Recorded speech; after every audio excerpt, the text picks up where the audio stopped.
Carta de Paulo aos Filipenses, capítulo 3, nós vamos ler do versículo 12 até o 14. Não que eu o tenha já recebido ou que tenha já obtido a perfeição, mas prossigo para conquistar aquilo para o que também fui conquistado por Cristo Jesus.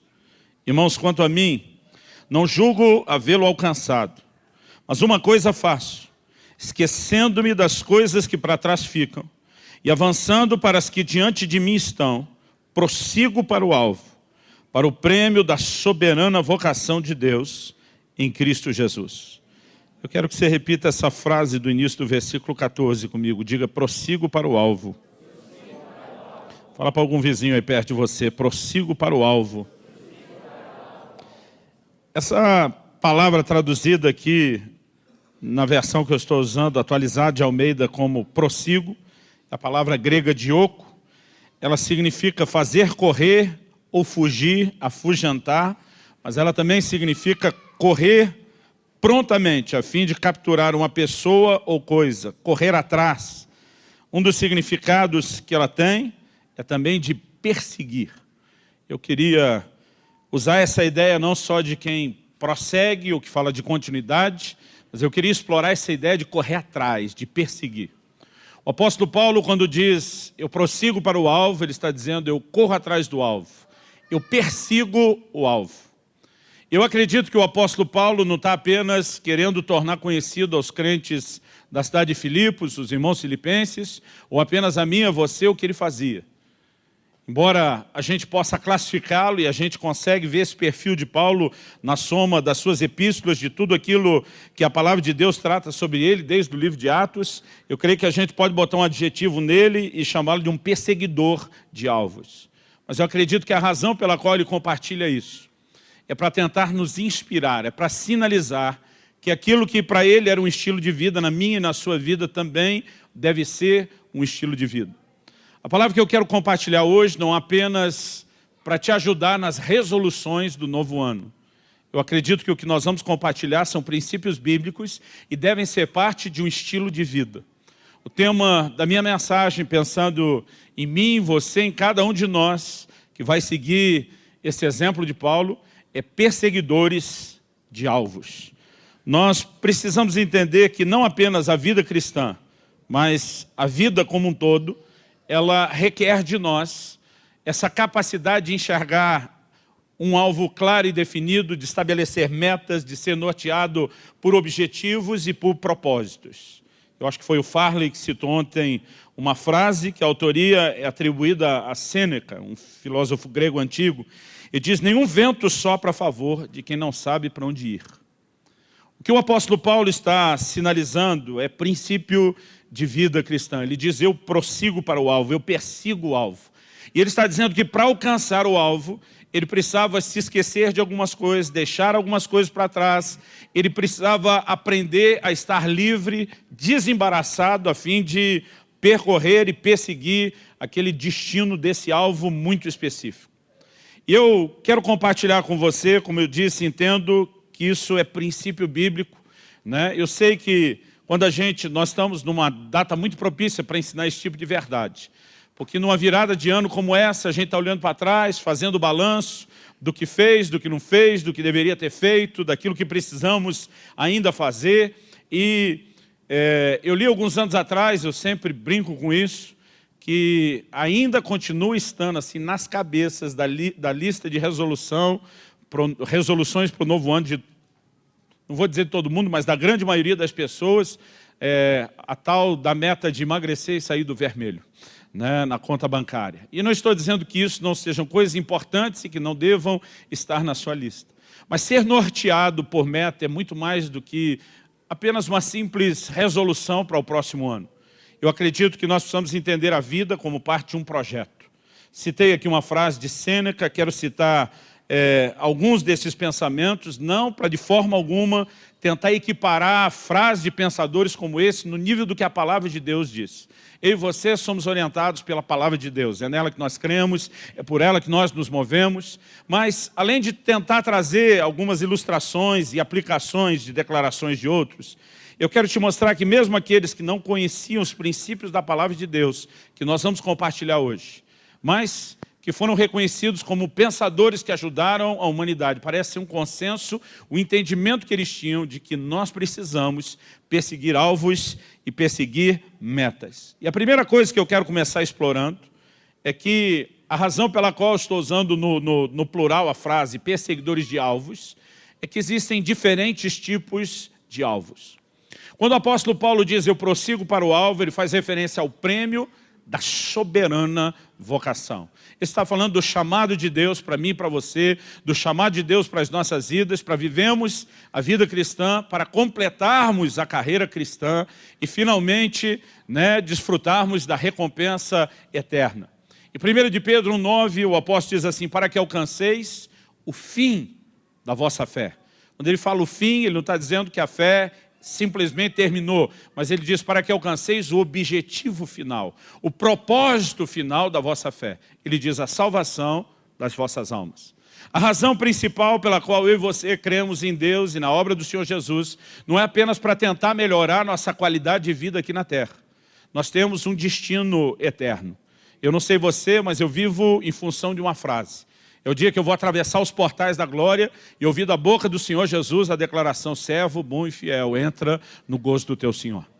O apóstolo Paulo, ele está destacando aqui esse bendito alvo, o prêmio da soberana vocação, e ele revela para mim e para você que o primeiro e grande alvo da vida de cada um de nós, podemos dizer, o alvo da vida cristã, é de fato concluirmos a carreira. Esse apóstolo Paulo, que era um perseguidor de alvos, já velho, quando está chegando a hora da sua morte, coisa que ele sabe que está para acontecer, ele declara numa das suas epístolas a Timóteo, eu combati o bom combate, eu encerrei a carreira, e ele diz, eu guardei a fé. O que ele quer dizer com guardar a fé? Ele diz, eu não deixei que a fé se perdesse ao longo do caminho. Eu não comprometi a minha fé ao longo do caminho. Aliás, ele está dizendo, eu encerrei a carreira. Ele está dizendo, eu terminei o caminho. Eu percorri o trecho todo até o final. E nós precisamos, de fato, entender e compreender. Paulo usa uma ilustração, nós vamos ler sobre isso depois. Lá em 1 Timóteo 1,19, ele fala sobre gente que naufragou na fé. O que ele está querendo dizer com isso? Ele usa uma alegoria de algo que era comum para eles naqueles dias. As viagens longas eram feitas não só a pé e no lombo de animais, mas eles usavam muito as embarcações. E ele usa a figura de um naufrágio. Alguém entra numa embarcação no porto com o objetivo de concluir a viagem, atracando no outro porto, mas a viagem, na verdade, foi abortada. E o naufrágio implicava não só uma jornada interrompida, mas normalmente isso indicava também que as pessoas se perdiam, que elas pereciam antes de ter concluído a sua jornada. Ele usa essa aplicação para a fé, porque ele está dizendo que tem gente que pode não terminar essa carreira. E o maior e o grande alvo que deve nortear a minha e a sua vida é não permitir que nunca, em hipótese nenhuma, a nossa perseguição a esse alvo maior, que é concluir a jornada da fé, seja interrompido. Você pode dizer amém? Eu quero que você abra a sua Bíblia comigo em Hebreus, no capítulo 12. Eu quero, nesse texto, te mostrar a importância de que a gente tenha esse foco, essa meta. Hebreus, capítulo 12, nós vamos ler do versículo 1 ao 3. O autor diz assim, portanto também nós, visto que temos a rodear-nos tão grande nuvem de testemunhas. O capítulo 11 de Hebreus tem o que nós apelidamos de a galeria dos heróis da fé. Ele está falando de gente que através da fé realizou grandes conquistas e agora ele diz também nós, visto que temos a rodear-nos tão grande nuvem de testemunhas. Eu creio que ele está fazendo alusão a todos que ele mencionou no capítulo anterior. Ele diz assim, desembaraçando-nos de todo o peso e do pecado que tenazmente nos assedia, corramos com perseverança a carreira que nos está proposta. Olhando firmemente para o autor e consumador da fé, Jesus, o qual em troca da alegria que lhe estava proposta, suportou a cruz, não fazendo caso da ignomínia e está sentado à destra do trono de Deus. Considerai, pois, atentamente aquele que suportou tamanha oposição dos pecadores contra si, para que não vos fatigueis, desmaiando em vossa alma. Ele está dizendo para você aguentar o tranco, para você não cansar, para você não desmaiar na sua alma, você precisa tentar, prestar atenção. Você precisa olhar firmemente, você precisa ter um foco. Em quem? Ele diz em Jesus. E ele chama Jesus de o autor e consumador da nossa fé. O que ele está dizendo? Se você deixou Jesus dar início à sua fé, você não pode abortá-la ou interrompê-la antes do processo terminar. Ele começa, ele que nos leva até o fim, até a conclusão. Aqui a Bíblia está falando novamente sobre esse alvo maior da vida cristã. Está falando sobre eu e você corrermos com perseverança, com determinação, com dedicação, uma carreira que nos foi proposta. Eu gosto da forma como, algumas décadas atrás, o movimento de discipulado na Argentina passou a resumir de maneira bem didática a vida cristã. Eles separaram isso em 3 etapas distintas, que eles chamavam de porta, caminho e alvo. Porta é a experiência inicial do encontro com Cristo. O próprio Jesus diz, eu sou a porta. É quando eu e você entramos em Deus, no corpo de Cristo e nessa caminhada cristã, através da rendição ao senhorio de Jesus e da fé, né, que traz essa apropriação da obra que Jesus realizou na cruz e no Calvário. A porta é uma experiência inicial. O alvo é o nosso objetivo final. Eles resumiram o restante da vida cristã, entre o momento que a gente se converte e entra pela porta, até o momento que a gente vai terminar tudo alcançando o alvo. Eles definiam o resto desse período como o caminho. Muitas vezes a Bíblia intercala o termo caminho, ela intercambia pela expressão carreira. Há uma carreira que nos foi proposta e nós temos um alvo. E nós precisamos corrê-la com dedicação, nos inspirando no Senhor Jesus, na sua própria dedicação, para que isso também nos motive.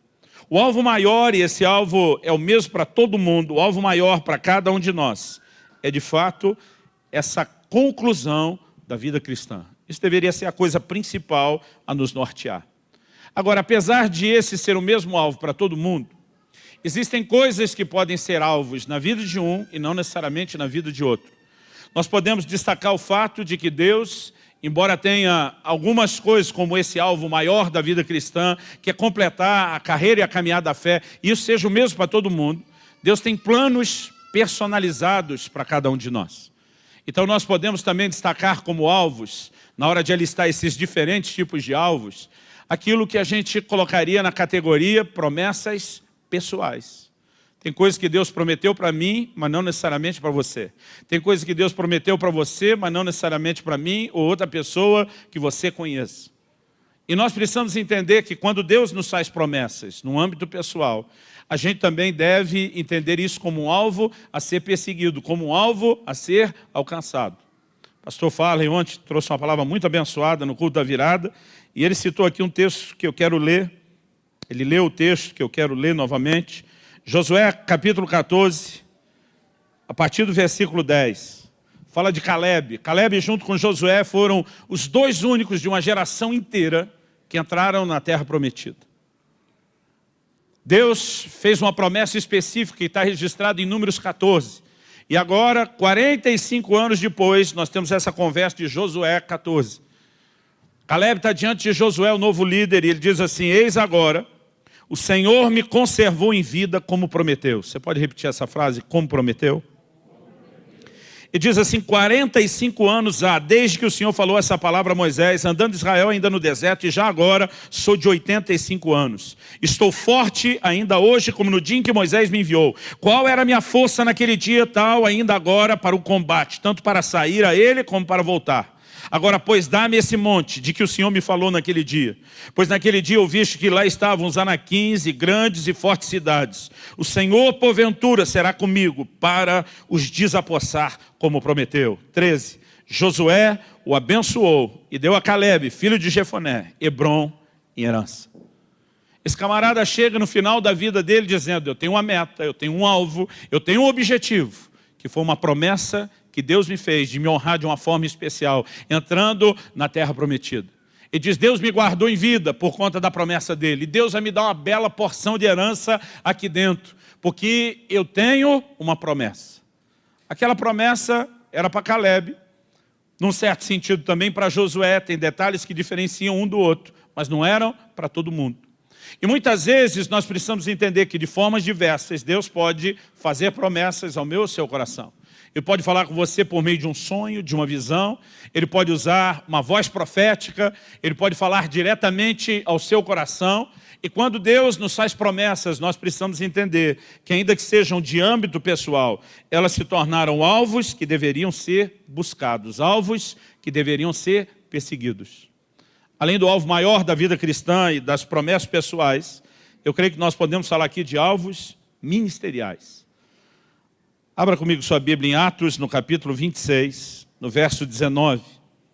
Quando o apóstolo Paulo está diante do rei Agripa, ele conta a sua experiência de conversão, ele conta como Jesus lhe apareceu, ele começa a falar das coisas que o Senhor Jesus não apenas prometeu, mas o comissionou a fazer, e ele arremata essa ideia no verso 19, dizendo: pelo que, ó rei Agripa, não fui desobediente à visão celestial. Ele está dizendo que o Senhor falou para ele que ele pregaria não só aos judeus, como também aos gentios e até mesmo diante dos reis. Paulo está dizendo: eu não fui desobediente à visão celestial. Desde que Deus me sinalizou qual era a missão, qual era o alvo, qual era o propósito, eu estou perseguindo isso, eu estou correndo atrás disso. Eu decidi não desobedecer o que Deus me propôs, o que Ele colocou diante de mim, como um alvo a ser alcançado. Quando eu falo de alvo ministerial, não quero que você pense somente em alguém que está envolvido em tempo integral no ministério. A palavra ministério é sinônimo de serviço. Todos nós fomos chamados para servir. Nós não fomos todo mundo chamado para fazer a mesma coisa, mas cada um foi chamado para fazer alguma coisa. E nós temos a responsabilidade de entender o que Deus espera de cada um de nós. Outro dia alguém falou: pastor, esse negócio de descobrir o plano de Deus personalizado para cada um de nós é complicado, não é não? Eu falei: não, é emocionante. Para mim é diferente de complicado. É um desafio, mas também é empolgante. O problema é que muitas vezes nós queremos a lei do mínimo esforço. A gente não quer precisar gastar tempo orando, jejuando, buscando Deus, aquietando diante do Senhor. E a gente quer que as coisas simplesmente já venham de uma forma pronta e acelerada, versão expressa. Mas fato é que Deus tem planos e propósitos para cada um de nós. E Deus não quer apenas que eu e você tomemos decisões, pensando só na nossa vida natural. Em Tiago, no capítulo 4, ele diz, se não me engano, no verso 13, ele diz: vocês que dizem, hoje ou amanhã, iremos a tal cidade, negociaremos, ganharemos dinheiro, deveriam dizer, se o Senhor quiser, e se vivermos, faremos isso ou aquilo. O que ele está tentando dizer? Não defina a sua vida, ainda que nossa cabeça seja só profissional, sozinho. Busque o cumprimento da vontade de Deus. Porque até mesmo o lugar onde você vai estar inserido trabalhando, seja uma empresa, um lugar específico na sociedade, como, podendo ter influência sobre pessoas à sua volta, até mesmo aquilo que parece só uma mera forma de você ganhar provisão para a sua família e o seu sustento diário. Eu gosto de dizer que Deus tem segundas intenções. Deus normalmente tenta usar o lugar onde cada um de nós está inserido no contexto social, para que a gente possa ser instrumento dele para tocar e servir pessoas. Mardoqueu manda um recado à sua sobrinha Esther no palácio. Ele diz: quem sabe, Esther 4,14, se não foi para um tempo como este, que chegaste a ser rainha. O que ele está dizendo? Minha filha, se você acha que ganhou apenas um spa permanente nesse palácio do rei, você está enganada. Deus tem um propósito. Será que o propósito de você estar aí não era justamente esse? Esse momento que você pode ser bênção em favor do seu povo? Então nós precisamos ter uma visão, querido, de serviço. Não importa o contexto onde você esteja. Ninguém é pequeno demais, ninguém está numa posição inferior demais que não possa ser instrumento de bênção para os outros. Por favor, diga amém. Em 2 Reis, capítulo 5, a palavra de Deus fala de uma das filhas de Israel que foi levada em cativeiro como despojo de guerra e agora está vivendo como uma escrava na casa de Naamã, um general dos sírios. Interessante que essa moça tinha tudo para estar vivendo em amargura, reclamando da vida, que as coisas não deram certo para ela, que talvez ela podia até estar reclamando com Deus, Deus me abandonou, como é que eu venho do lugar de liberdade para parar aqui como escrava? Mas o dia que ela vê Naamã reclamando da sua lepra, ela disse: se você conhecesse o Deus de Israel, se colocasse diante do profeta, o homem de Deus está lá, você ia ser curado da sua lepra. E ela foi um instrumento divino de conversão para um dos grandes líderes daquela nação, que ainda era inimiga de Israel. Não existe lugar, querido, onde eu e você possamos estar colocados, que a gente não possa transformar numa maneira de servir os outros. E nós precisamos entender o que Deus quer de cada um de nós. Porque quando entendemos isso se torna um alvo, um objetivo a ser perseguido. Eu concordo que nenhum de nós vai começar entendendo plenamente tudo que Deus tem para cada um de nós. Provérbios 4,18 diz que a vereda do justo é como a luz da aurora. Vai brilhando mais e mais até ser dia perfeito. Há momentos onde eu e você começamos a ter mais clareza do que é o chamado, do que é o propósito de Deus. Mas dentro da luz que a gente tem, a gente deve estabelecer um alvo, uma meta e dizer, eu vou correr atrás disso. Quem está entendendo, diga amém. Nós podemos dizer que nós temos alvos que mudam de acordo com as diferentes fases da vida. Uma criança ainda muito nova, ela não tem responsabilidade nenhuma de trabalhar. Isso não deveria ser para ela uma meta a curto prazo. Aliás, de acordo com a fase, a gente precisa mudar de comportamento, de atitude, de forma de pensar. Em 1 Coríntios 13:11, o apóstolo Paulo diz assim, quando eu era menino, eu falava como menino, pensava como menino e agia como menino. Mas logo que cheguei a ser homem, deixei as coisas de menino. Ou seja, há mudanças de ciclos, de fases dentro da própria vida. Uma criança não pode querer ser criança a vida inteira. O solteiro, ele tem uma maneira de pensar e de viver enquanto solteiro. Mas quando se casa, ele precisa se ajustar à nova fase. Tem muito casado que ainda quer viver com a mentalidade de solteiro. E essas coisas não combinam. Assim como na adolescência não se vive com a mentalidade de criança, assim como na fase adulta não se vive com a mentalidade da adolescência, nós precisamos entender que há alvos que se renovam. Então, por exemplo, existe uma fase que os nossos filhos estão lá só estudando. E é comum a gente ouvir eles reclamar da mesma forma que a gente reclamava quando estudava. Eu não sei para que eu estou fazendo isso, não sei do que isso vai me servir na vida. Não é verdade? Agora, nós precisamos levar os nossos filhos a entender que eles têm que ter alvos. Então, por exemplo, sempre conversei mais isso com Israel do que com Alice. Por ele ser o menino lá em casa, eu falava disso um pouquinho mais com ele. Eu dizia, meu amigo, você quer um dia casar e ter família? Quero. Eu falei, você vai ter que sustentar a sua família. A razão pela qual se estuda, e você não deveria nem se limitar só aos estudos escolares, você deve aprender a correr atrás de aprender tudo que você puder, é porque isso te ajuda a se capacitar e se aperfeiçoar. Para quê? Para que um dia você possa sustentar a sua casa. Eu gosto de dizer que antes de Deus dar uma mulher para o homem, a primeira coisa que Deus deu para o homem foi trabalho. Porque tem que trabalhar muito para sustentar aquela dona. Então a Bíblia diz lá no livro de Provérbios, prepara a tua lavoura, os teus campos lá de fora e depois edifica a sua casa. Qual é a meta do solteiro? Se ele está lá na cabeça, eu vou casar, ele precisa também ter uma meta de ter condições de sustentar o lar. E a partir do momento que casou, Paulo diz, olha, o solteiro cuida das coisas do Senhor, ele está desimpedido. O casado tem que cuidar das coisas do mundo e de como agradar a sua esposa e a esposa de como agradar o marido. A partir do momento de se tornar o dois, que ele não é mais cada um vivendo sua vida independente. Você tem que ajustar os seus alvos em função de uma outra pessoa. E quando o casal decide ter filhos, vai mudar tudo de novo. E a cada novo filho que chega, nós temos novas fases. Então, o planejamento de um pai não é mais apenas sua meta de vida pessoal ou da família. Ele agora tem a responsabilidade de olhar para os filhos e entender que até que eles tenham a fase de maturidade para perseguir os alvos, nós precisamos ajudá-los a chegar lá. Então, quando eu falo de perseguir alvos no plural, é porque existe não só esses diferentes tipos, mas só dentro disso estamos falando das fases da vida, nós temos alvos distintos. Nós ainda poderíamos incluir aqui alvos pessoais. Aquilo que você quer alcançar e conquistar financeiramente, aquilo que diz respeito à sua saúde, ao nível de aperfeiçoamento pessoal. Lá em casa a gente tinha metas até em relação a algumas viagens. Coisas e lugares que a gente como família queria estar juntos, se conhecer e visitar juntos. E nós estamos aproveitando. Meu filho que está estudando fora veio passar aqui as férias com a gente. Nós vamos dar uma escapadinha agora, uma semana em janeiro, e vamos riscar o último lugar que faltava da nossa lista de lugares aqui no Brasil que a gente queria conhecer em família.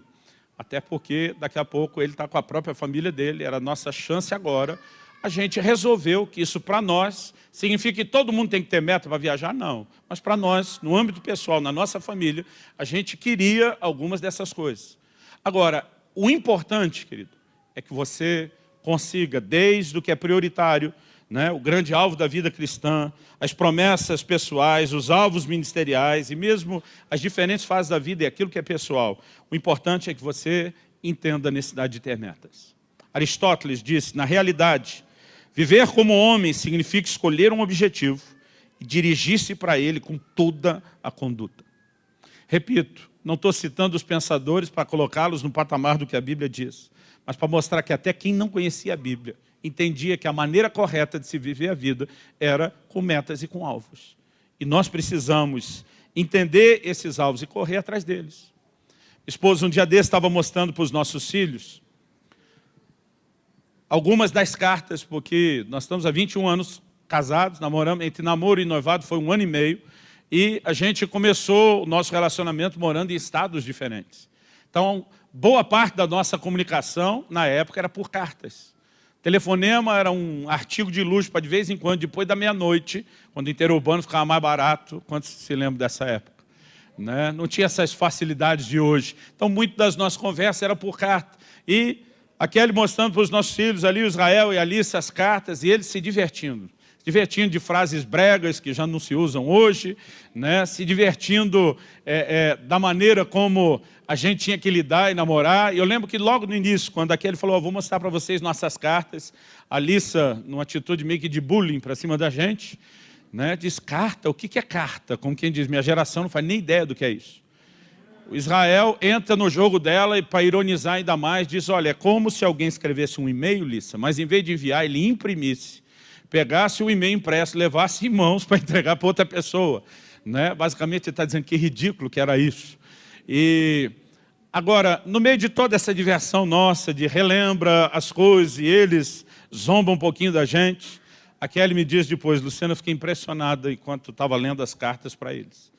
De perceber, estamos falando de cartas de 22 anos atrás, pelo menos. Ela diz, você sabia exatamente o que você queria, para onde você ia. Como homem de Deus, no seu chamado, no seu alvo ministerial, o projeto familiar, as coisas que nós iríamos construir. Ela diz, você nunca estabeleceu datas, mas é impressionante. Ela diz, olhando hoje, 22 anos depois dessas cartas, ela diz, alegra meu coração perceber o quanto sua vida foi norteada por propósitos. Eu não acredito que eu sou a melhor pessoa para falar disso, mas eu acredito, querido, que se nós vamos viver o sucesso dentro do plano e do propósito de Deus, nós precisamos entender a importância de ter alvos nas mais diferentes áreas e persegui-los. Por favor, diga amém. A segunda coisa que eu quero destacar aqui, a primeira foi justamente falar aí dos diferentes tipos de alvos. A segunda é a necessidade que nós temos de ter cuidado com as distrações. Coisas que vão nos desfocar da meta ou do alvo. Você pode repetir, só para te ajudar a lembrar, diga, cuidado com as distrações. Quem tem meta, querido, não pode se deixar distrair. E tem muita coisa que pode entrar nessa categoria de distrações. O pastor Farley falou de coisas que nos atrapalham a perseguir o projeto de Deus para nós, e uma das coisas que foi citada ontem aqui foi o pecado. Acho que você começou por isso. Não só quando falamos desse grande alvo maior da vida cristã, que é completar a carreira, mas mesmo quando falamos das promessas pessoais de Deus, de alvos ministeriais, penso numa coisa que pode bagunçar a vida da gente, e o jogo é justamente o pecado. Em Gênesis 39, de 7 a 10, a Bíblia fala da mulher de Potifar dando em cima de José todo santo dia. Tem gente que numa hora como essa, ela não tem meta, não tem foco do que é a relação com Deus, do que é o seu chamado, ela simplesmente perde, né, o foco que deveria ter e descamba no caminho.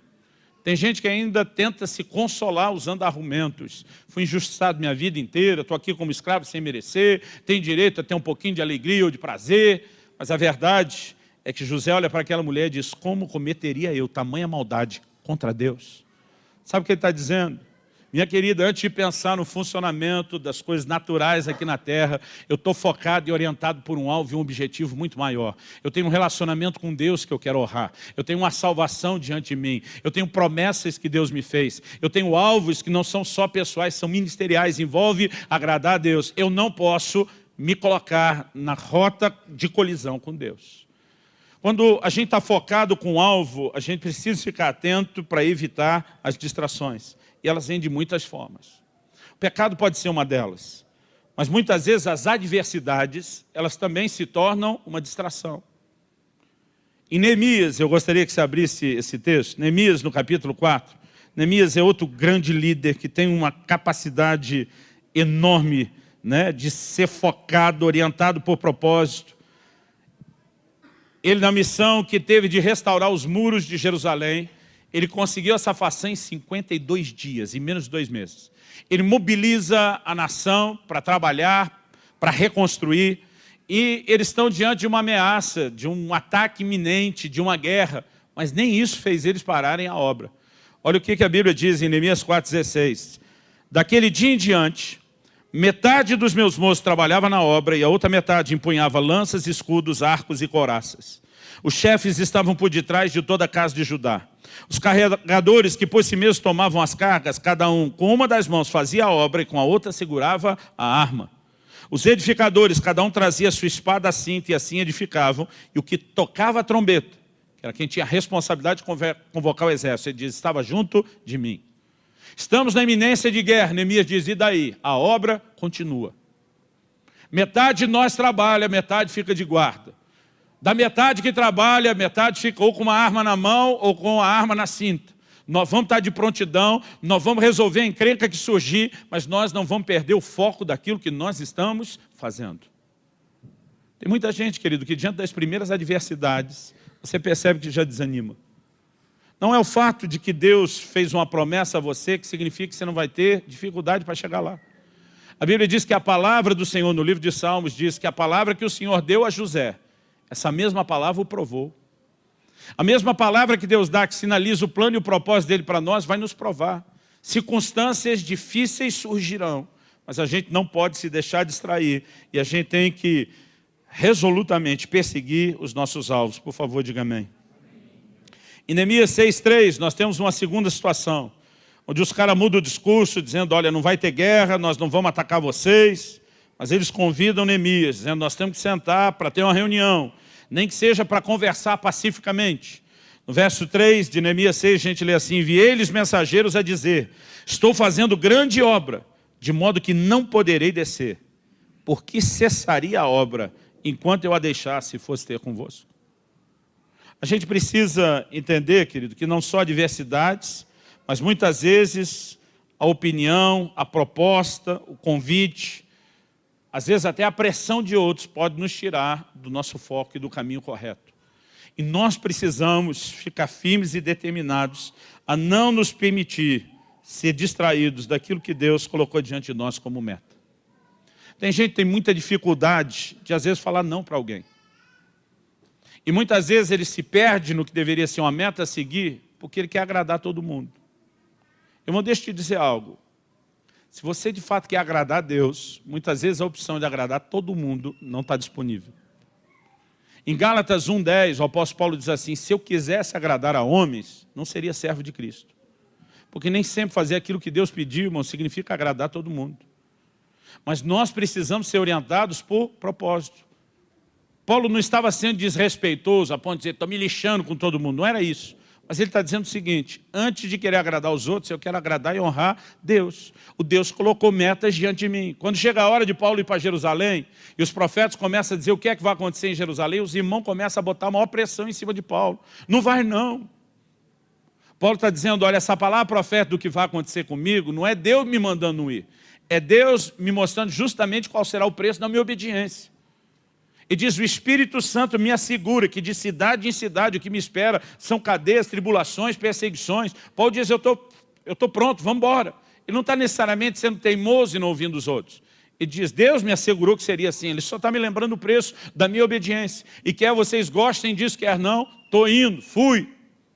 Porque ele era alguém norteado por propósito, por alvos, por objetivos. Sêneca, eu quero citá-lo de novo, ele diz, temos, pois, de determinar qual deva ser o objetivo do nosso querer, e a ele nos ater com perseverança. Eu percebo que muitas vezes é fácil a gente se distrair. E quando Deus coloca alguns alvos no nosso coração, a gente precisa saber trabalhar as prioridades. Esse ano 2017 agora, com uma palavra de Deus, eu decidi que ia me doer muito aqui dentro da igreja, no sentido de treinamento. Já estamos anunciando, eu quero que você se prepare. Vamos começar o 2º ano da nossa escola bíblica, às segundas-feiras à noite, a partir de março. Vamos ter um 3º ano, na terça-feira de manhã. Agora, quando Deus me deu essa orientação, isso teve que necessariamente remodelar o quê? A minha agenda. Porque eu tenho recebido muitos convites internacionais. Mas eu tenho que estar aqui normalmente os domingos, salvo exceções, segunda e terça, vou estar todas elas. Não dá tempo de sair na quarta, fazer tudo que precisa em determinados países e voltar a tempo. Então, a maior parte desses convites internacionais rodaram quando Deus colocou uma meta. E a gente não pode se distrair. Porque tem gente que muitas vezes fica empolgado com algo que surge e depois ele quer dar um jeitinho de encaixar tudo. E muitas vezes a gente acaba se distraindo. Nós precisamos ter cuidado e evitar as distrações. Por favor, diga amém. Eu me lembro quando comecei a viajar, um dia o Senhor falou no meu coração e disse: não aceite todos os convites que você recebe. E um tempo depois o Senhor falou comigo: você não está obedecendo a orientação que eu te dei. Eu falei: não, Deus, eu não estou aceitando tudo. Ele diz: não, você aceita tudo enquanto cabe, você só para de aceitar quando não cabe mais nada na sua agenda. O Senhor disse: quando eu falei para você não aceitar tudo, é porque a cada convite você deve buscar entender qual é o meu plano, o meu propósito, o que eu quero fazer através de você, onde eu quero te usar. Então o Senhor me disse: não quero que você diga não só hora que não cabe mais. Eu quero que você tente entender cada coisa que você recebe, se ela está ou não dentro do plano e do propósito. A gente precisa ser orientado por propósito. E muitas vezes, querido, é fácil a gente se empolgar e distrair. Hoje em dia eu atendo em média 1 de cada 70 a 80 convites que eu recebo. E eu preciso entender sempre o que Deus quer que eu faça, onde Deus quer que eu esteja, né, como Ele quer que me conduza. E eu repito, querido, isso não é complicado, é emocionante. Você tem que depender do Senhor a cada passo que você dá, mas ao mesmo tempo continuar sendo norteado por objetivo, por alvo, por meta e por propósito. E terceiro e último lugar, depois de falar do cuidado com as distrações, eu quero terminar dizendo: primeiro falamos que tem tipos diferentes de alvos. Em segundo lugar, nós falamos aqui sobre cuidar com as distrações. E em terceiro e último lugar, eu quero falar sobre a importância de lutar pelas suas metas. Abre aí a sua Bíblia comigo em 1 Timóteo, capítulo 1, verso 18.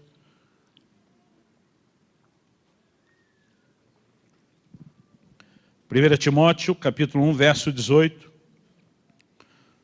O apóstolo Paulo está falando especificamente sobre palavras proféticas que Timóteo recebeu. Ele diz: esse é o dever de que te encarrego, ó filho Timóteo, segundo as profecias de que antecipadamente foste objeto, combate, firmado nelas, o bom combate.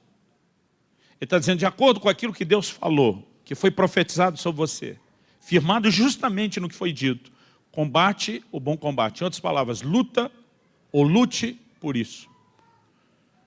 Não é porque Deus falou ou prometeu algo para mim e para você, querido, que essas coisas vão acontecer automaticamente. Muitas vezes a razão pela qual Deus sinaliza profeticamente é justamente porque Ele quer que a gente se prepare. É porque Ele quer que a gente possa correr atrás daquele lugar onde Ele quer nos levar. O que Paulo está dizendo a Timóteo é o seguinte: Timóteo, que Deus quer fazer, nós não temos dúvida. Ele já sinalizou profeticamente.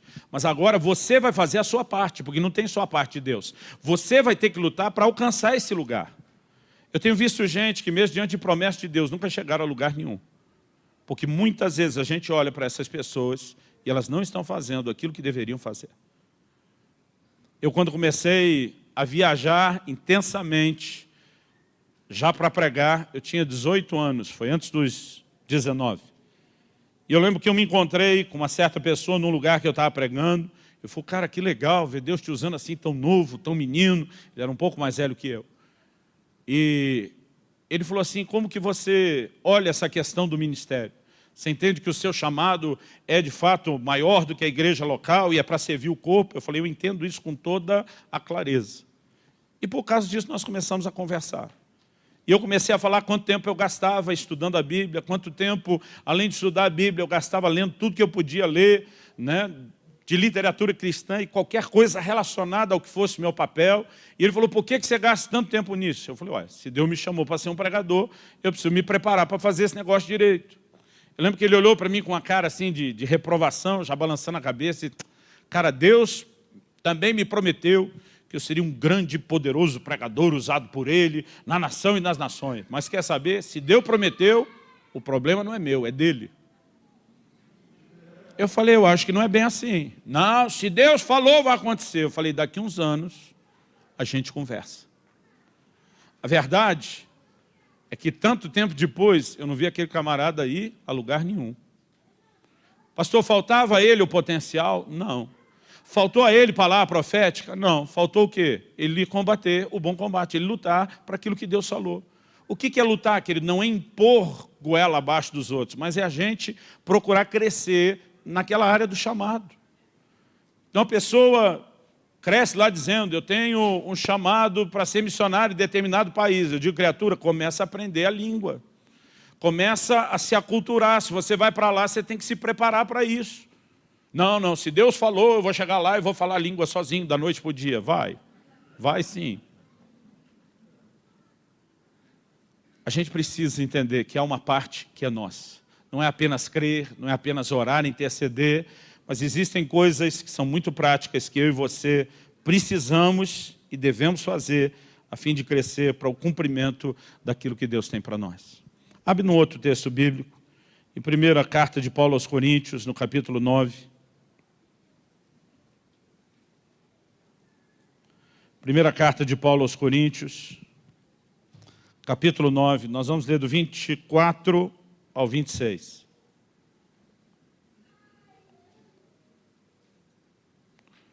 Paulo diz assim, não sabeis vós que os que correm no estádio, todos na verdade correm, mas um só leva o prêmio, correi de tal maneira que o alcanceis.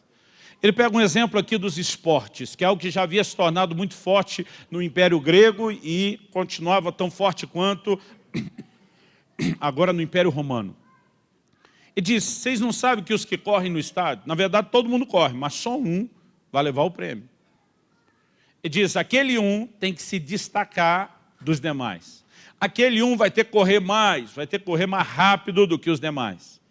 Então ele diz, corra de tal maneira que vocês alcancem. Sabe o que ele está fazendo? Se dedique, se empenhe, bote esforço para que você seja o melhor naquilo que você faz. Verso 25, todo atleta em tudo se domina. Um corredor, por exemplo, não pode sentar e comer como qualquer pessoa come. Ele tem que ter disciplinas. Todo e qualquer atleta que quer ter distinção, ele precisa de preparo. E ele está dizendo aqui, todo atleta em tudo se domina. Aqueles para alcançar uma coroa corruptível. Por que ele chama de corruptível? O que a gente chama dos louros da vitória, era na verdade nada mais, nada menos do que uma coroa de folhas, que secava em alguns dias. E pior, naquela época não tinha nem fotografia para lembrar. Ou seja, aquela recompensa era só um momento, ela não durava muito. Agora, e diz, eles fazem isso por uma coroa corruptível. Nós, porém, por uma incorruptível. Então ele entra no verso 26 dizendo, assim corro também eu. Assim corro como? Para ganhar o prêmio. Assim corro para me destacar. Ele diz, não sem meta. Paulo está dizendo, eu não sou atleta, mas naquilo em que eu tenho que correr atrás da meta, do alvo, da visão celestial, eu vou dar o melhor de mim.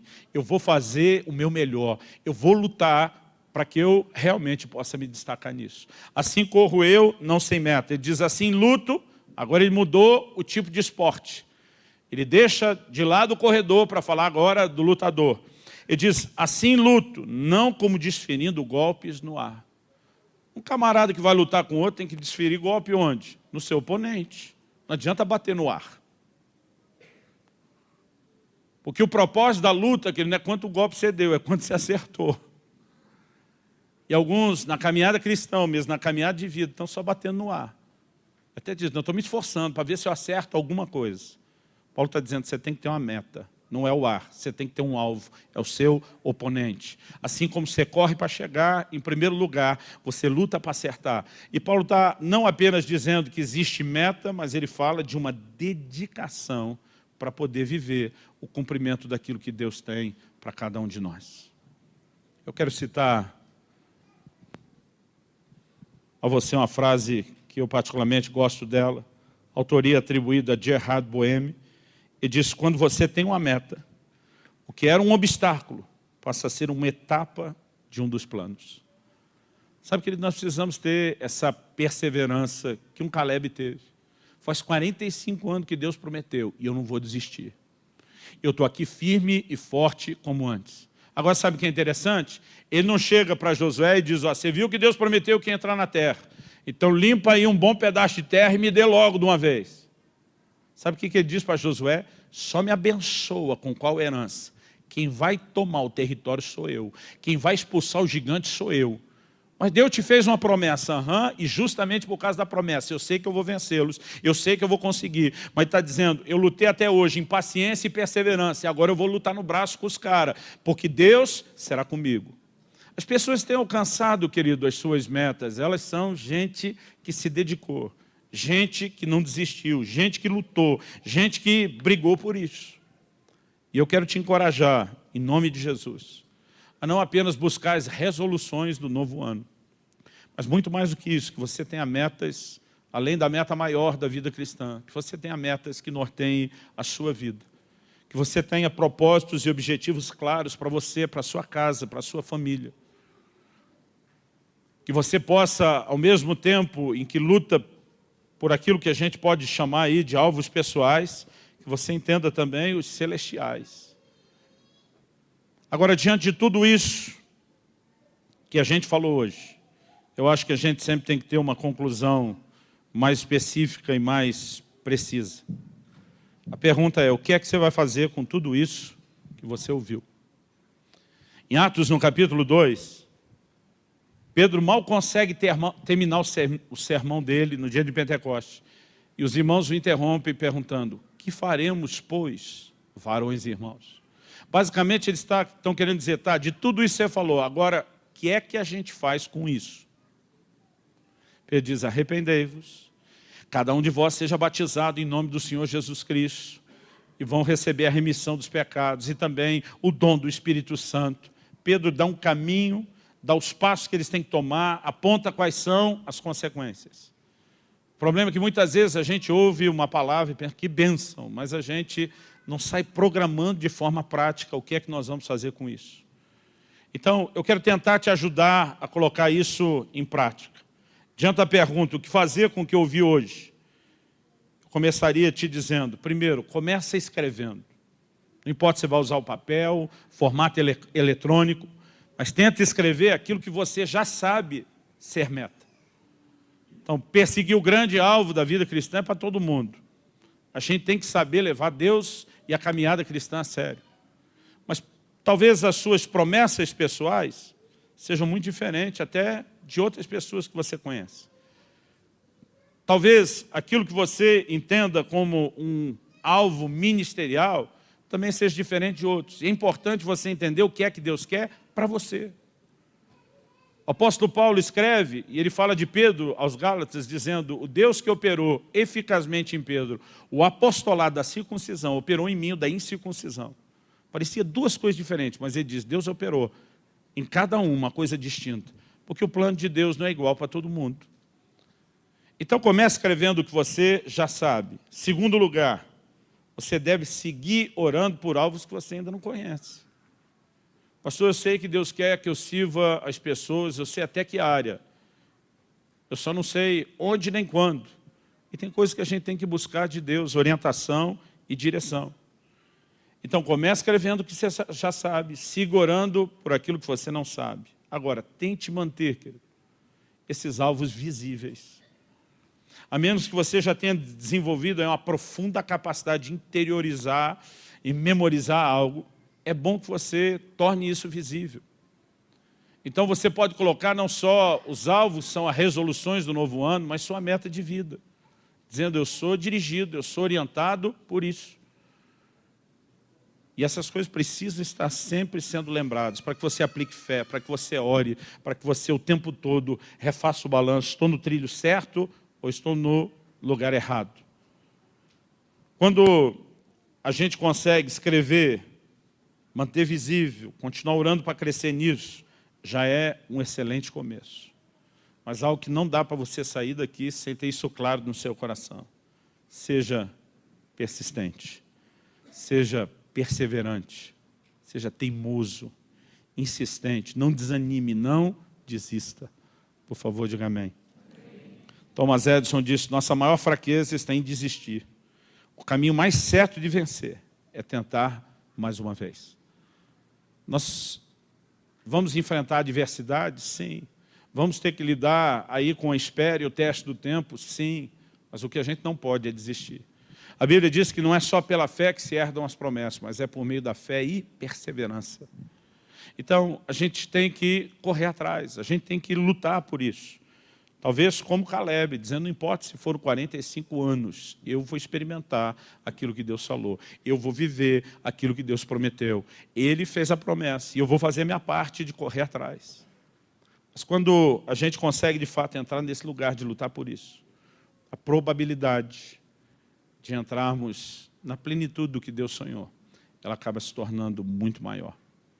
A minha oração é que mais do que só as resoluções para um novo ano, você viva a sua vida baseado em metas e objetivos. Que você, a semelhança de Paulo, seja um desses perseguidores de alvos. Gente que é norteado por propósito. Outro dia eu estava conversando com um irmão e ele me perguntou, é verdade que já te fizeram essas duas propostas?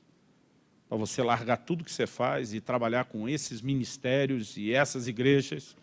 Ele falou, ou isso é boato? Eu falei, não, é verdade. A pessoa olhou para mim e falou, você não ficou nem um pouco balançado? Eu falei, não. Ele falou, qualquer um queria ter isso. Eu falei, esse é o problema dos qualquer um. Eles ficam esperando o que parece ser uma boa oportunidade. Eu falei, a gente tem que ser orientado por alvo, por propósito. Essa não é a direção de Deus para a minha vida. Me senti muito feliz, até com a pitadinha de satisfação de ter recebido a proposta. Mas ela não me tenta. Por quê? Eu tenho um alvo específico. Deus já sinalizou o que Ele quer para mim. Quando a gente tem meta, querido, a gente sabe para onde está indo. Quando a gente não sabe, não tem, qualquer lugar parece que está bom. Mas a gente acaba não vivendo o plano e o propósito de Deus. Eu quero que você possa ser um desses perseguidores de alvos. Em nome de Jesus. Amém? Vamos ficar em pé, vamos orar.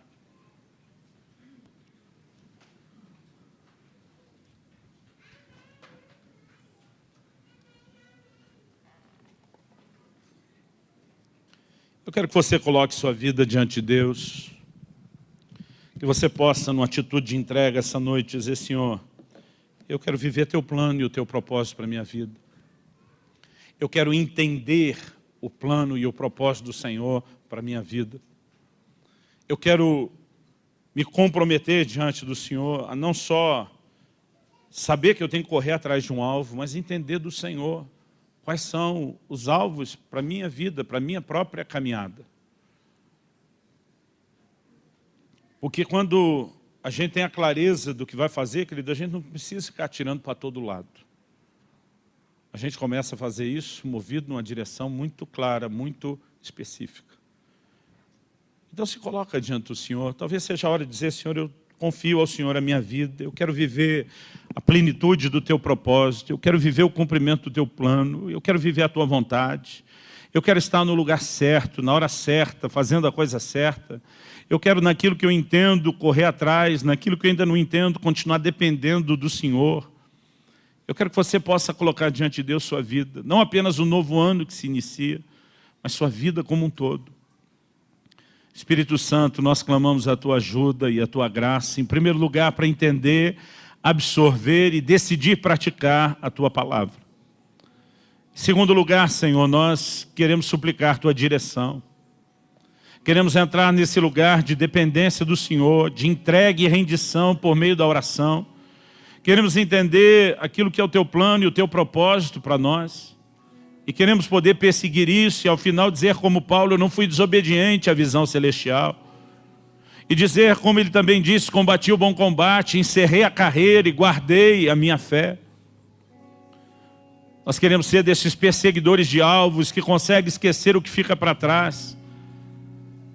porque não estamos norteados por experiências que já tivemos, mas por um futuro, uma meta, um objetivo a ser alcançado no Senhor.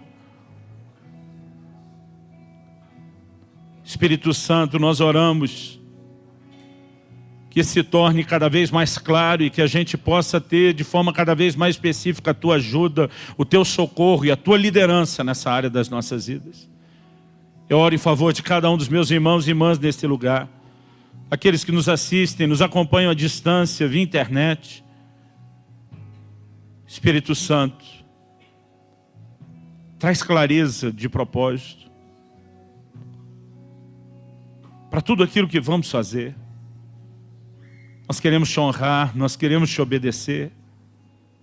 Nós queremos viver o melhor que o Senhor tem para as nossas vidas. Nós queremos saber a hora de reajustar aquilo que estabelecemos como meta, quando vem mais clareza da parte do Senhor. Mas nós queremos viver de uma forma que Te honre, Senhor. Não queremos simplesmente ir empurrando as coisas com a barriga, não queremos apenas esperar se a vida sozinho dá rumo ou destino, nós queremos buscar isso. E clamamos graça e favor do Senhor, em nome de Jesus. Se você crê e concorda, diga amém.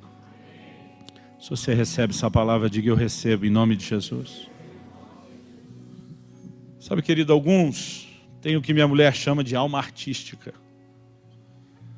A alma artística, assim, ela é movida à inspiração. Hoje eu quero pintar, não, hoje eu quero tocar. Hoje eu quero tocar outra coisa diferente. Hoje eu quero pintar outra coisa diferente. E essas coisas cabem muito bem quando você está fazendo aquilo que te distrai.